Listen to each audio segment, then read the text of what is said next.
Hey Fabulous, do you want to talk about the 5 things that you can do to keep the money moon? Okay, it's one thing about the honeymoon, but it's the other thing about keeping the money moon alive. Make sure you stay tuned.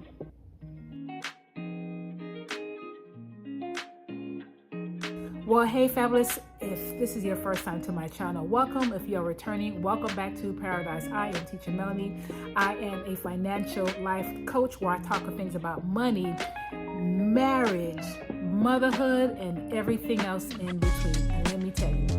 So make sure you stay all the way to the end. Make sure you do that, okay? Because I want to drop down 5 nuggets that's going to help you when it comes to your marriage, and more so your money and marriage, okay? Because let me tell you something.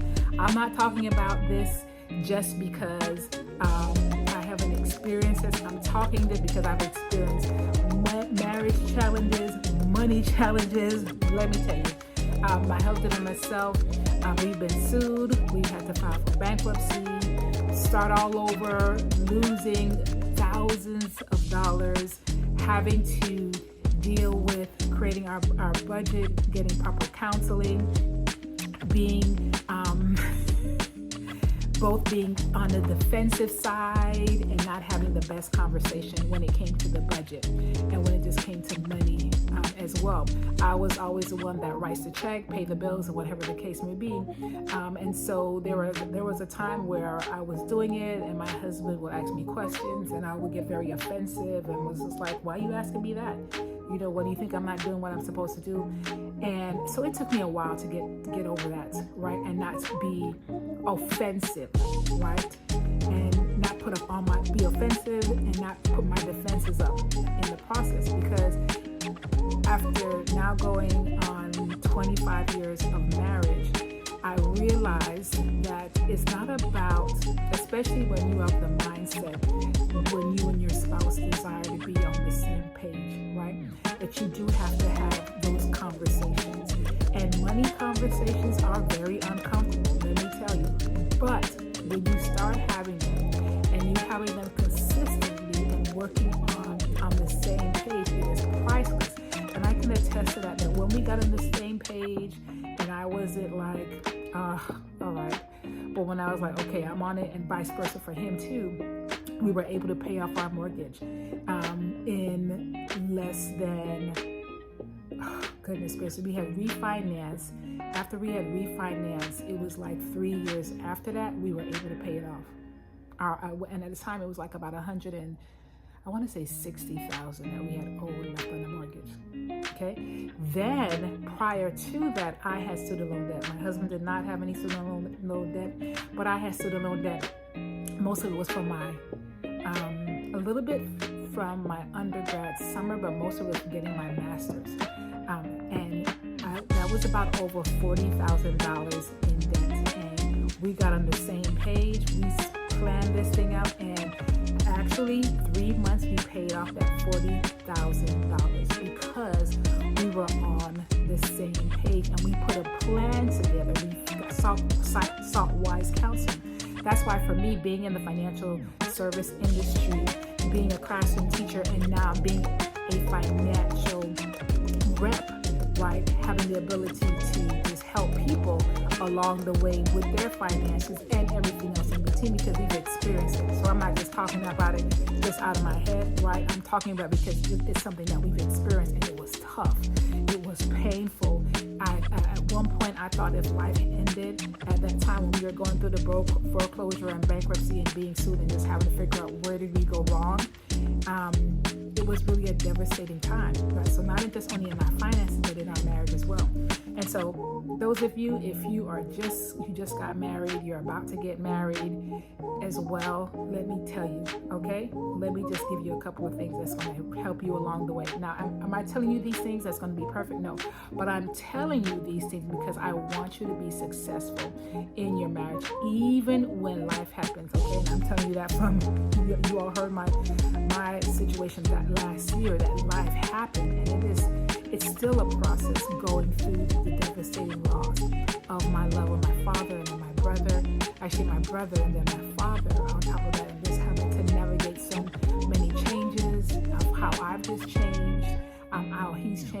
my children, my mom. There's so many things that we have to navigate through different stages of life. So I want to talk about 5 keys to keep the money moon, okay? And help with the honeymoon alive.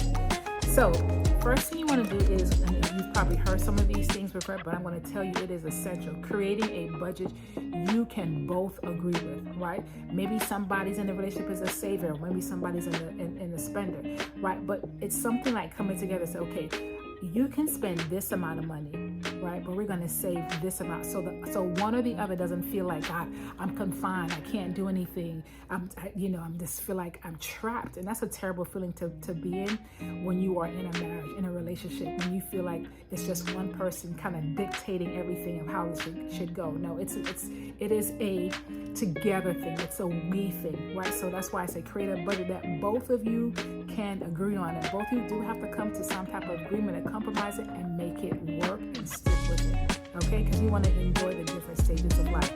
Number 2, learn the debt, do's and don't. Remember, I'm of the thing there is good and bad debt, right? Bad debt being when you're spending money that doesn't give you any value, all right, on things that are really serve no purpose, or they're just making you go further into debt, right? Or if it's a good debt being that you're getting this debt, maybe to start a business, to buy a house, or buy an investment, that's going to now generate income that you can pay off your debt, right? Have more money to be able to save and invest, right? Because it's one thing to save, but also investing as well. So having that to be generated with debt.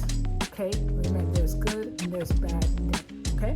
Number 3 is to save for a rainy day and more. And I'm of the season to save for a rainy day, right? But saving for investment. So no matter what different stages of life that you are good, if $1,000 you need something with the car or whatever, you don't have to go to the Amscots or those cash now places or whatever they call them. I don't even know whatever their names are. But you now have the ability to be able to handle the different stages and not go into debt. It is a wonderful feeling, right? And unfortunately, there are so many people that don't even have $1,000 saved. And I'm saying this even now as we're entering into tax season, and now some of you are getting some returns. Listen, you do not need another TV. Okay, you do not need another TV. And you do not need to buy another game for your children. Let's go. Okay, let's be of the mindset. If you do have children, how can we take some of this money so we can start beginning their financial futures right and tight? So that's what you want to do. Those, if you're getting a tax return or whatever the case may be, that you can do it. Now, listen, I have children. They like things, but I'm really of them. I want to say, listen, let's have some money work for us. Let's create more experiences. My kids are 11, 12, and 13, okay? And I am in my 50s. And so in this stage of life, there are so many things that are happening. And so I'm telling you this in a different stage that, listen, you have to save and invest for yourselves and also putting your children in a position of being ahead of the financial money game. Because this is a game and there are rules, right? But if you play those rules that are for everybody, they're not just for the rich, okay? They are for all of us to take advantage of. Just saying. Number 4 is plan for tomorrow today. So what I mean, so now when you are of the right frame of mind, you can make a decision, right? This is a time that you want to spend time on, because when you think about it, let me say this. When you plan a wedding, all right, or a birthday, right?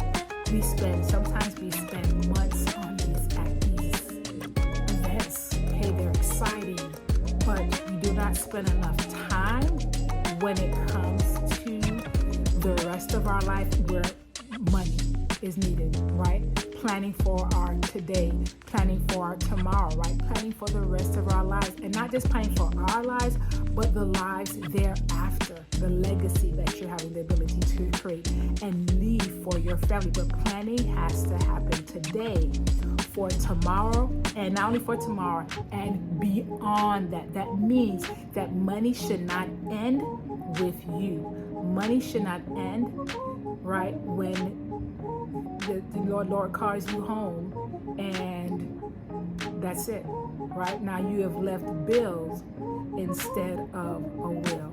That's why I'm so grateful. As much as I miss my brother, as much as I miss my dad, my brother did not leave us with bills. He left because he was one of my clients. Okay, he had investments. He had his life insurance and what have you. Even though he didn't have any children, so he would say, "Oh, I'm single. I don't need all this thing." Let me tell you something. You do for yourself. Okay, you do. And my father's legacy that he left was the ministry, right, and this real estate that he had left us with, and keeping that going, right? So it helps with the stress of having to deal with it, because if we have the stress of dealing with my mom and stuff, of bills and expenses that were left over, having to deal with the loss of all of this, and then the expenses on top. Let me tell you something. Hey, the struggle will be definitely that much more painful in the process. So that was number 4. Plan for today. Plan today for tomorrow and beyond. All right. And number five, which is one of my favorite things that I love to do when I sit with clients or potential clients, is get a financial snapshot, right? You hear, oh, I'm going to meet with my financial advisor. They're going to go through my things. So I love when I meet with, and it's not just people with a whole lot of money, right? Middle class or class, with people who desire to see where they are and where they can improve, so now they can be able to make better sound decisions, because now they've gotten wise counsel, like the Word of God says. Okay, and now they're not just getting the information, but they're also implementing it too. So number 5 is get a financial snapshot, right? So one of the things that I do offer with my clients, and every so often we meet, is that I do what is called a financial needs analysis, right? This is the same thing that you can spend hundreds of thousands of dollars for, but I do this with my clients, where we're sitting down, we're looking at to see where they are, what the stages they need to be, what's their goals and dreams, and how they're going to get there with accountability. Because a lot of times we say, oh, I want to, but then we have the intention, but the accountability is not there. So now it's just like, in a loving way, okay, Teacher Melanie, right, it's going to be like, okay, listen, this is where you are. According to what you said, this is what you want, this is how you're going to get there. And there's some sacrifices that's going to have to be made, but they're temporary.